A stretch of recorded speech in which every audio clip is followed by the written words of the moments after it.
മേഖലയിലുണ്ടോ? ഒരു തരത്തിലുള്ള ആധുനിക സൗകര്യങ്ങളും കേരളത്തിലെ മലയോര മേഖലയിൽ താമസിക്കുന്ന ജനങ്ങൾക്ക് കൊടുക്കാൻ സാധിച്ചിട്ടില്ല എന്നുള്ളതാണ് നമ്മുടെ നാടിൻ്റെ ഏറ്റവും വലിയ ദുര്യോഗം എന്ന് പറയുന്നത്. പ്രിയപ്പെട്ടവരെ, അവിടെയാണ് വലിയൊരു മാറ്റം സംഭവിക്കേണ്ടത്. പക്ഷെ പ്രധാനപ്പെട്ട ഒരു കാര്യമെന്ന് പറയുന്നത്, മലയോര മേഖലയിലെ ജനസംഖ്യ കുറവാണെങ്കിൽ കൂടി കേരളത്തിൻ്റെ റവന്യൂ ജനറേറ്റ് ചെയ്യുന്നതിൽ, കേരളത്തിലെ സാമ്പത്തിക രംഗത്ത് തീരദേശ മേഖലയേക്കാൾ ഏറെ കേരളത്തിന് സംഭാവന ഏറെക്കാലമായി നൽകിയിട്ടുള്ളത് മലയോരവാസികളാണ്, മലയോര മേഖലയിൽ കഷ്ടപ്പെട്ട് ജീവിക്കുന്ന ആളുകളാണ് എന്ന് നമുക്ക് കാണാൻ സാധിക്കും. പ്രത്യേകിച്ച് കേരളത്തിൻ്റെ സ്പൈസസ്, കേരളത്തിൻ്റെ അഭിമാനമായിട്ടുള്ള കേരളത്തിൻ്റെ സ്പൈസസ്, ഏലവും കുരുമുളകും ചുക്കും ഇഞ്ചിയും ഒക്കെ കഷ്ടപ്പെട്ട് കൃഷി ചെയ്ത് കേരളത്തിന് വിദേശ നാണ്യം സമ്പാദിച്ചു കൊടുക്കുന്നത്, റബ്ബർ കൃഷി ചെയ്ത് കേരളത്തിന് വിദേശ നാണ്യം സമ്പാദിച്ചു കൊടുക്കുന്നത് മലയോര മേഖലയിലെ ആളുകളാണ്. പക്ഷേ ഈ മലയോര മേഖലയിലെ കൃഷിക്കാരുടെ, കേരളത്തിന് വേണ്ടി കഷ്ടപ്പെടുന്ന മലയോര മേഖലയിലെ കൃഷിക്കാരുടെ പ്രശ്നങ്ങൾ പരിഹരിക്കാൻ നമുക്ക് എന്തേ കഴിയാതെ പോയിട്ടുള്ളത്? ഈ കഴിഞ്ഞ 10 വർഷക്കാലം കേരളത്തിലെ മലയോര മേഖലയിലെ കർഷകർ അനുഭവിച്ചിട്ടുള്ള പ്രശ്നങ്ങൾക്ക് ഏതെങ്കിലും പരിമിതികളുണ്ടോ? പ്രകൃതിയുടെ ഭാഗത്തുനിന്ന് ഒട്ടേറെ പ്രശ്നങ്ങളുണ്ടായി. ഇവിടെ നമുക്കറിയാം, വയനാട് ഉൾപ്പെടെയുള്ള മേഖലകളിൽ ഉണ്ടായിട്ടുള്ള അതിഭീകരമായിട്ടുള്ള നമ്മുടെ ചൂരൽമലയിൽ അടക്കമുണ്ടായിട്ടുള്ള പ്രകൃതി ദുരന്തങ്ങൾ, അതേ സമയത്ത് തന്നെ വന്യമൃഗങ്ങളുടെ ശല്യങ്ങൾ, മലയോര മേഖലയിലെ ജനങ്ങൾക്ക് ജീവിക്കാൻ പോലും കഴിയാത്ത വിധം കേരളത്തിലെ സാമൂഹിക സാഹചര്യം മാറിയിട്ടും കേരളത്തിലെ സംസ്ഥാന സർക്കാർ അനങ്ങാപ്പാറ നയം സ്വീകരിച്ചിരിക്കുന്നു എന്നുള്ളത് കൊണ്ട് തന്നെയാണ് ഐക്യ ജനാധിപത്യ മുന്നണിക്ക് ഇത്തരത്തിലൊരു പ്രതിഷേധ പരിപാടിയുമായി മുന്നോട്ട് പോകേണ്ടി വന്നിട്ടുള്ളത്. പ്രിയപ്പെട്ടവരെ, നിലമ്പൂരിന്റെ സവിശേഷമായ സാഹചര്യം പറയുന്ന സമയത്ത് ഞാൻ നേരത്തെ സൂചിപ്പിച്ചു, നിലമ്പൂരിന്റെ ഏറ്റവും പ്രധാനപ്പെട്ട ഒരു ആവശ്യം എന്ന് പറയുന്നത് നിലമ്പൂരിന്റെ റെയിൽ കണക്ടിവിറ്റി ആയിരുന്നു. ഒരുപക്ഷെ ഈ മലയോര മേഖലയുടെ സമഗ്രമായിട്ടുള്ള വികസനത്തിന് ഉതകുന്ന ഒരു പദ്ധതി എന്ന് പറയുന്നത് നിലമ്പൂർ നഞ്ചങ്കോട് റെയിൽപാതയാണ്. നിലമ്പൂർ നഞ്ചങ്കോട് റെയിൽപാത 100 വർഷമായി മുടങ്ങിക്കിടക്കുകയാണ്. 921 ബ്രിട്ടീഷുകാർ സ്ഥാപിച്ച നിലമ്പൂർ ഷൊർണൂർ റെയിൽപാത, അതിന്റെ 2ാമത്തെ ഫേസായിട്ട് നടപ്പാവേണ്ടിയിരുന്നത് നിലമ്പൂർ മുതൽ നഞ്ചങ്കോട് വരെയുള്ള റെയിൽപാതയായിരുന്നു. 100 വർഷക്കാലമായി ഇത് നടപ്പാക്കാൻ സാധിച്ചിട്ടില്ല.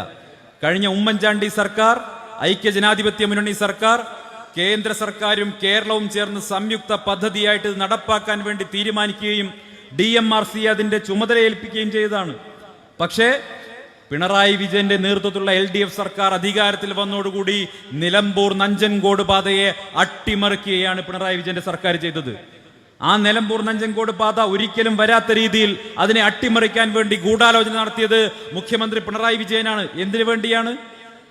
DMRC പ്രായോഗികമല്ല എന്ന് പറഞ്ഞ, DMRC ടെക്നിക്കൽ ഫീസിബിലിറ്റി ഇല്ല, ഫിനാൻഷ്യൽ വയബിലിറ്റി ഇല്ല എന്ന് പറഞ്ഞ തലശ്ശേരി മൈസൂർ പാതയ്ക്ക് വേണ്ടി രാഷ്ട്രീയമായിട്ടുള്ള മുതലെടുപ്പിന് വേണ്ടി മുഖ്യമന്ത്രി പിണറായി വിജയൻ നേരിട്ടാണ് നിലമ്പൂർ നഞ്ചൻകോട് പാതയെ അട്ടിമറിച്ചിട്ടുള്ളത്. പ്രിയപ്പെട്ടവരെ, ഒരുപക്ഷെ ഈ മലപ്പുറം ജില്ലയുടെയും വയനാടിന്റെയും മലയോര മേഖലയുടെ എല്ലാ പ്രശ്നങ്ങൾക്കും പരിഹാരം കണ്ടെത്താൻ ആ ഒരൊറ്റ റെയിൽപാത കൊണ്ട് സാധിക്കുമെന്നുള്ള കാര്യത്തിൽ ഒരു സംശയവും വേണ്ട. നമ്മുടെ കുട്ടികൾക്ക് ബാംഗ്ലൂർ ഉൾപ്പെടെയുള്ള സ്ഥലങ്ങളിലെ വിദ്യാഭ്യാസ കേന്ദ്രങ്ങളിലേക്ക് പെട്ടെന്നെത്താൻ, നമ്മുടെ വ്യാപാര മേഖലയ്ക്ക് അഭിവൃദ്ധി ഉണ്ടാക്കാൻ, ആരോഗ്യ ചികിത്സാ രംഗത്ത് നൂതനമായിട്ടുള്ള സൗകര്യങ്ങൾ തേടി ബാംഗ്ലൂരിലേക്കൊക്കെ പോകുന്ന ആളുകൾക്ക് സൗകര്യമുണ്ടാക്കാൻ, എന്തിനേറെ നിലമ്പൂരിലെയും വയനാട്ടിലെയും ടൂറിസം കേന്ദ്രങ്ങൾക്ക് വരെ ഈ പുതിയ റെയിൽപാത വന്നു കഴിഞ്ഞാൽ ഒരുപാട് ഉപകാരം കിട്ടുമായിരുന്നു. പക്ഷെ അതിനെ മുഴുവൻ അട്ടിമറിക്കുന്ന സമീപനം ഉണ്ടായി. പ്രിയപ്പെട്ടവരെ, ഞാൻ ദീർഘിപ്പിക്കുന്നില്ല. അതുകൊണ്ട് തന്നെ മലയോര മേഖല എന്ന് പറയുന്നത്, മലയോരത്തെ ജനങ്ങൾ എന്ന് പറയുന്നത്, ഒരു കാലത്ത് കേരളം പട്ടിണിയോടും ദാരിദ്ര്യത്തോടും പടവെട്ടുന്ന സമയത്ത് ആ മലയോര ജനത ഈ പ്രദേശങ്ങളിലേക്ക് കുടിയേറി പ്രകൃതിയോടും വന്യമൃഗങ്ങളോടും പടവെട്ടുന്ന കാലത്ത് അവർ മലയാളികൾക്ക് ഹീറോ ആയിരുന്നു.